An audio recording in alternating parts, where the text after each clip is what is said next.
थेट जाणार आहोत नागपूरला, जिथे गडकरींना भेटायला भाजप प्रदेशाध्यक्ष बावनकुळे आलेत.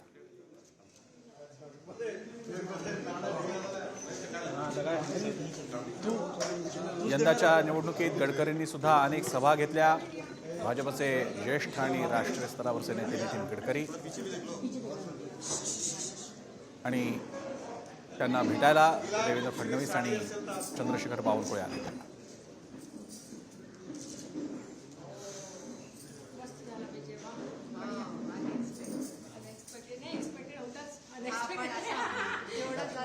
नितीन गडकरींनी सुद्धा यावेळच्या जेव्हा निवडणुका जाहीर झाल्या आणि पुढे एक एक प्रक्रिया पार पडत होती तेव्हा भाजपनं महाराष्ट्राच्या निवडणुकीसाठी जे नेते नियुक्त केले होते त्यात नितीन गडकरी होते. दुसरीकडे मुंबईतल्या ठाण्यातली दृश्य आपण बघतोय. आनंद आश्रममध्ये एकनाथ शिंदे आलेले.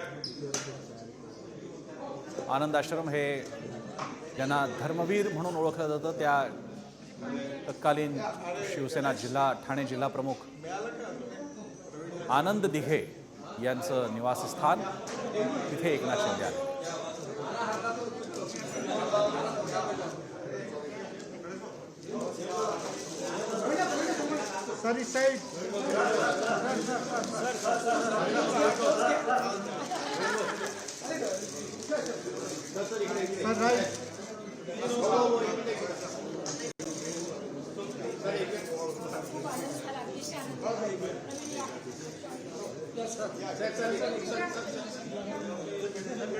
नितीन गडकरींना त्याला देवेंद्र फडणवीस आणि चंद्रशेखर बावनकुळे.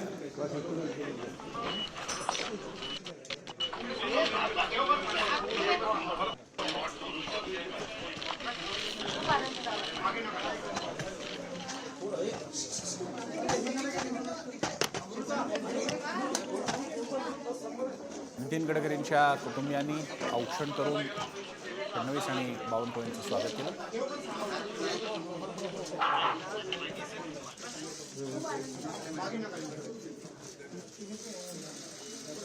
नितीन गडकरी यांच्या पत्नी देवेंद्र फडणवीसांना औक्षण करतात.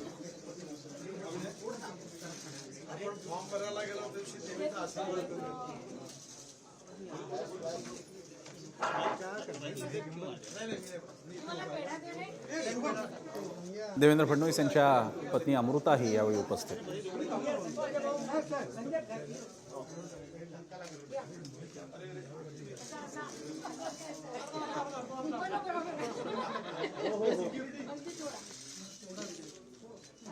पेढा भरवून नितीन गडकरींच्या पत्नींनी फडणवीस आणि बावनकुळेंचं अभिनंदन केलं.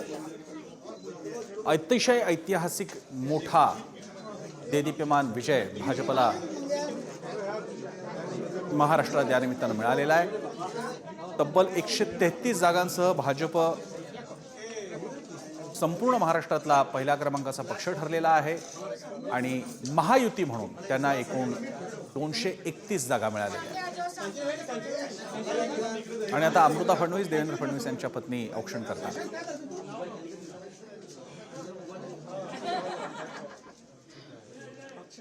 यावेळी भाजपचे अन्य नेते प्रसाद लाड, प्रवीण दरेकर सुद्धा उपस्थित दिसत आहेत.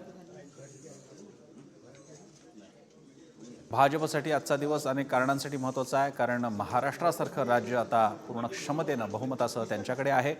2019ला सुद्धा बहुमत मिळालं होतं तेव्हाच्या युतीला आणि स्पष्ट बहुमत मिळालं होतं. मात्र मुख्यमंत्रीपदावरून शिवसेना वेगळी झाली होती आणि त्यानंतर झालेला सगळा नाट्यमय इतिहास आपल्याला त्याचा परिचय आहे.